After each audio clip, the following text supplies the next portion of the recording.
ஒற்றைக்குடை நேயர்களுக்கு சுப்பிரமணியனின் அன்பு வணக்கம். காலமெல்லாம் கண்ணதாசன் என்ற தலைப்பிலே இன்றைக்கு கண்ணதாசன் எழுதிய ஒரு தத்துவ பாடலை பார்க்கப் போகிறோம். கண்ணதாசன் என்று சொன்னாலே அவர் காதலில் மட்டும் திளைத்தவர் அல்ல.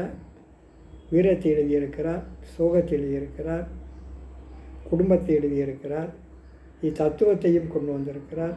எல்லாவற்றையும் தன்னுடைய பாடல்களிலே கொண்டு வந்தவர்.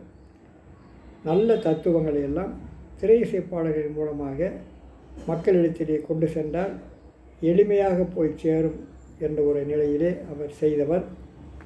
திருக்குறளிலிருந்து நிறைய பாடல்களை அவர் எடுத்து கையாண்டிருக்கிறார். அந்த பாடல் வரிகளை கையாண்டிருக்கிறார், அதனுடைய பொருளை எடுத்து கையாண்டிருக்கிறார். அப்படி ஒரு பாடலைத்தான் இன்றைக்கு பார்க்க போகிறோம். படம் சுமைதாங்கி என்ற படம். அதிலே ஒரு பாடல் வரும். அது எந்த குறளிலே இருந்து எடுத்தார் என்று சொன்னால், வையத்துள் வாழ்வாங்கு வாழ்பவன் வான்முறையும் தெய்வத்துள் வைக்கப்படும். இது வள்ளுவர் வாழ்க்கை என்ற அதிகாரத்தில் எழுதின குறள். வையத்துள் வாழ்வாங்கு வாழ்பவன் வானுரையும் தெய்வத்துள் வைக்கப்படும் என்பது குறள். அதைத்தான் இங்கே கண்ணதாசன் என்ன சொல்லுகிறார்? மனிதன் என்பவன் தெய்வமாகலாம், மனிதன் என்பவன் தெய்வமாகலாம், மனிதன் என்பவன் தெய்வமாகலாம், வாரி வாரி வழங்கும் போது வள்ளலாகலாம், வாளை போல தன்னை ஏந்து ஜாயியாகலாம், வாரி வாரி வழங்கும் போது வள்ளலாகலாம், வாளை போல தன்னை ஏந்து தெய்வமாகலாம், உருகி ஓடும் மெழுகு போல ஒளியை வீசலாம், மனிதன் என்பவன் தெய்வமாகலாம், தெய்வமாகலாம் என்று இங்கே சொல்லுகிறார். இங்கே இந்த வாரி வாரி வழங்கும் போது வள்ளலாகலாம், வாளை போல தன்னை தந்து தியாகியாகலாம் என்று அங்கே சொல்லுகிறார் என்று சொன்னால், வாழை மரம் எத்தனையோ மரம் இருக்கிறது, அதே ஒன்று ரெண்டு பயனை தரும். ஆனால் வாழை போல தன்னையே முழுமையாக மனிதருக்கு ஈர்ந்து பயன்படக்கூடிய மரம் வேறு எந்த மரமும் இல்லை. அது வாழை மரம் மட்டுமே.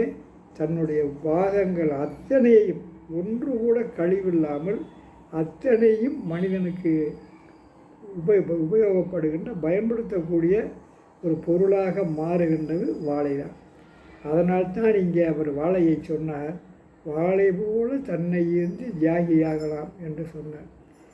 ஊருக்கென்று வாழ்ந்த நெஞ்சம் சிலைகளாகலாம், ஊருக்கென்று வாழ்ந்த நெஞ்சம் சிலைகளாகலாம், உறவுக்கென்று விரிந்த உள்ள மலர்களாகலாம், யாருக்கென்று அழுத போதும் தலைவனாகலாம், மனம் மனம் அது கோவிலாகலாம், மனிதன் என்பவன் தெய்வமாகலாம்.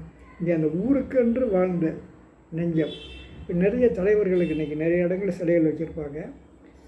சிலருக்கு அந்த சிலைகள் அவர்கள் ஊருக்காக வாழ்ந்திருக்கலாம், அல்லது குடும்பத்திற்காக வாழ்ந்திருக்கலாம், சொத்து சேர்க்க வாழ்ந்திருக்கலாம். எல்லாருக்கும் சிலை இருக்கு இன்றைக்கி. ஆனால் காந்தி போன்றவர்கள் ஊருக்காகவே வாழ்ந்தவர்கள். தன்னுடைய சுக துக்கங்கள் எல்லாவற்றையும் மறந்து இந்த மக்களுக்காக வாழ்ந்தவர்களே ஒரு சிலர் இருப்பார்கள். அப்படி எடுத்துக்கொள்ளுகிறதிலே முதலாவது நாம் பார்க்கின்ற பொழுது மகாத்மா காந்தியை பார்க்கலாம். நவகாளி கொடுமை என்ற ஒன்று நடக்கிறது. வெள்ளையர்கள் ஆட்சியில் இருக்கின்ற போது இந்த நவகாளி கொடுமை என்று நடக்கிறது. இஸ்லாமியர்களும் இந்துக்களும் ஒருவருக்கொருவர் அடித்து கொள்ளுகின்ற ஒரு கடுமையான கலவரம்.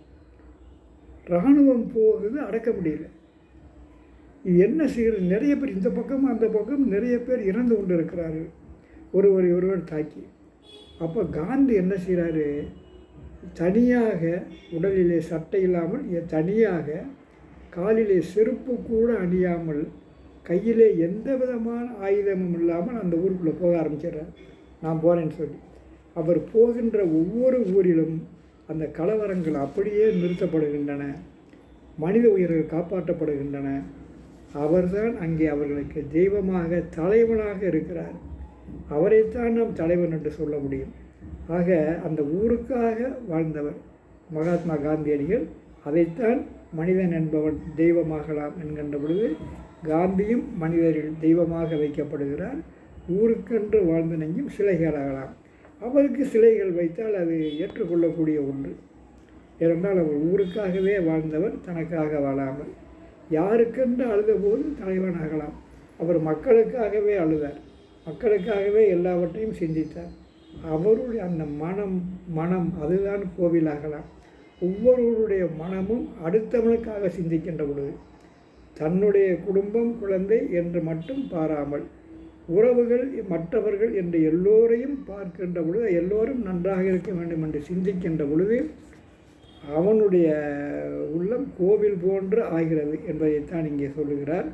மனம் இருந்தால் பறவை கூட்டில் மான்கள் வாழலாம், வழி இருந்தால் கடுகுக்குள்ளே மலையை காணலாம், வழி இருந்தால் கடுகுக்குள்ளே மலையை காணலாம், துணிந்து விட்டால் தலையிழந்த சுமையும் தாங்கலாம், மனம் மனம் அது கோவிலாகலாம் என்கிறார்.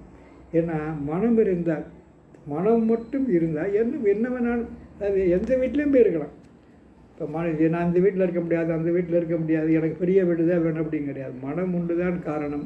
எப்படி வேண்டுமானாலும் சிறிதாகவும் வாழலாம், பெரிதாகவும் வாழலாம், நடுத்தரமாக வாழலாம். மனம் இருந்தால் மனிதன் எப்படி வேண்டுமானாலும் வாழ்ந்து கொள்ளலாம். அதற்கு நல்ல மனம் வேண்டும், விட்டு கொடுக்கின்ற மனம் வேண்டும், அடுத்தவர்களை மதிக்கின்ற மனம் வேண்டும் என்றுதான் இங்கே கண்ணதாசன் அவர்கள் இந்த பாடலிலே கூறியிருக்கிறார். அதனால்தான் இந்த மனம் இருந்தால் பறவை கூட்டில் மான்கள், பறவை கூட்டில் போய் மான்கள் வாழ முடியாது. ஆனால் இந்த மனம் இருந்தால், நல்ல மனம் இருந்தால் மனிதர்கள் எங்கு வேண்டுமானாலும் யாரும் வாழலாம் என்பதாக தான் சொல்லுகிறார்.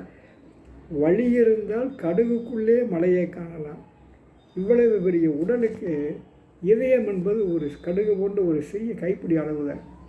அந்த இதயம் மட்டும் விரிந்து பறந்து நல்ல குணங்களோடு இருந்திருந்தால் அங்கே அந்த பெரிய மலையை கூட காணலாம், மிகச்சிறந்த நிறைய செயல்களை செய்யலாம் என்பதாக அங்கே சொல்லுகிறார்.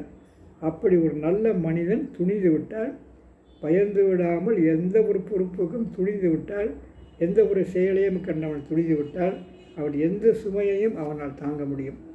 அவன் கோழையாக இருக்க மாட்டான், நல்ல மனிதனாக இருப்பான் என்ற தத்துவங்களை எல்லாம் இந்த பாடலிலே கவியரசர் கண்ணதாசன் எடுத்துச் சென்றிருக்கிறார், சொல்லியிருக்கிறார் என்பதை சொல்லி அடுத்த ஒரு பாடலோடு நாளை உங்களை சந்திக்கிறேன். நன்றி, வணக்கம்.